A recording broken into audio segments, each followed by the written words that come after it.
All right, let's talk about something we all do, but probably never think twice about laundry. Except we're not talking about your Tide Pods and your weekly wash. We're going way back to ancient Rome, where getting your clothes clean was a seriously complex, incredibly smelly, and even a political business. And trust me, it has secrets you won't see coming. So let's just start with the big question. When you picture ancient Rome, what do you see? I bet it's senators walking around in those brilliant, crisp white togas, right? It was a symbol of their purity, their status. But in a world without Clorox, how on earth did they get them so dazzlingly white? The answer is pretty gnarly. Yep, that's it. One word: urine. The absolute key ingredient for Roman laundry was aged human urine, which they collected in public pots placed on street corners.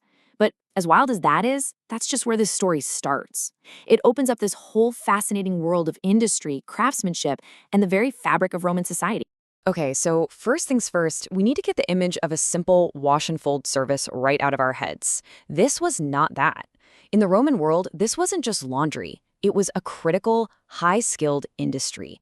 The proper Roman term for all this was fulling.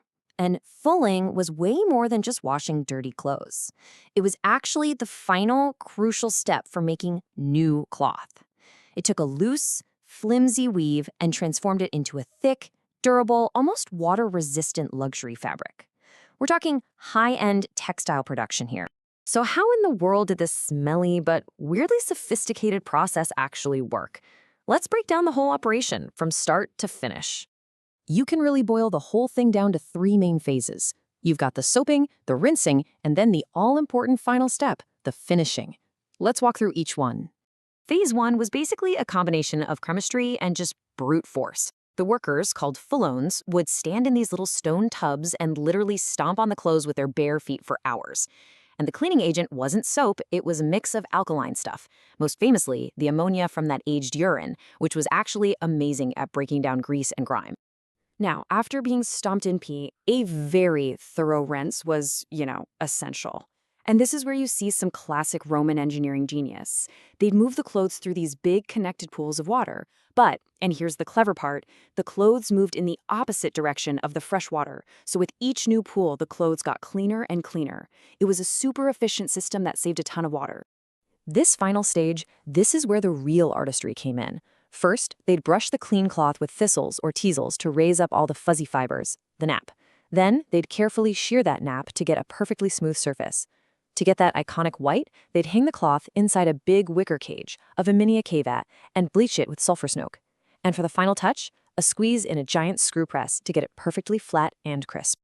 So you gotta wonder, who were these people, the fullerns, who were doing all this complex and essential work? Were they just low-level laborers, or were they something more?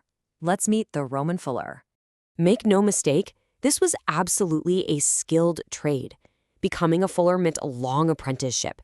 You had to understand different fabrics, chemicals, the whole shebang. But the single most important asset a fuller had wasn't skill. It was trust. I mean, just think about it. Clothes were incredibly expensive. They were a huge part of your public identity. So handing your best toga over to some guy to stump on in a vat of chemicals, that was a big deal. A fuller's entire business, his whole livelihood, was built on his reputation for doing good work and being honest. One ruined toga could end his career.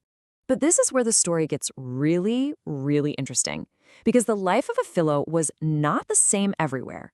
In fact, we see this huge divide, two totally different worlds for these workers, the local craftsman versus the anonymous factory worker.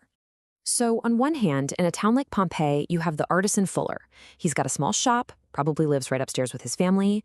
He knows his customers by name. He's a true master of the entire craft, from start to finish. Then, on the other hand, you go to a huge port city like Ostia, and you find these massive factories. The workers there were just anonymous wage earners, completely invisible to the public, and they probably spent their entire lives doing just one single repetitive task. And don't think that factory model was some small part of the industry. Get a load of this number, a staggering 81%. That's the percentage of the entire excavated fulling capacity in Roman Italy that comes from just 5 of these massive industrial-scale workshops. This was big, big business. So what that means is, for most of the people working in this industry, the craft was completely stripped of its skill. You aren't a respected kafalo, you were just hired muscle. Your job was to stomp on cloth, all day, every day. You never got to learn the delicate art of finishing. There was no path to mastery, just mind-numbing labor. But for those artisans, especially the ones in cities like Pompeii, their trade gave them a remarkable amount of social and political power. It turns out having clean clothes was very good for politics. The evidence we have from Pompeii is just incredible. Fullers were so influential, they publicly endorsed political candidates in at least 7 different election slogans painted on city walls. They were actually more politically visible than bakers, who had nearly double the number of shops. They formed their own professional guilds, called collegia, and they were wealthy enough to help pay for public statues. These were not marginal workers, these were pillars of the community. This immense civic pride is captured perfectly in a piece of graffiti found in Pompeii. It's a parody of the opening line of the most famous piece of Roman literature, Virgil's Aeneid. Instead of the epic, "I sing of arms and the man," it says, "I sing of fullers and the owl." I mean, come on.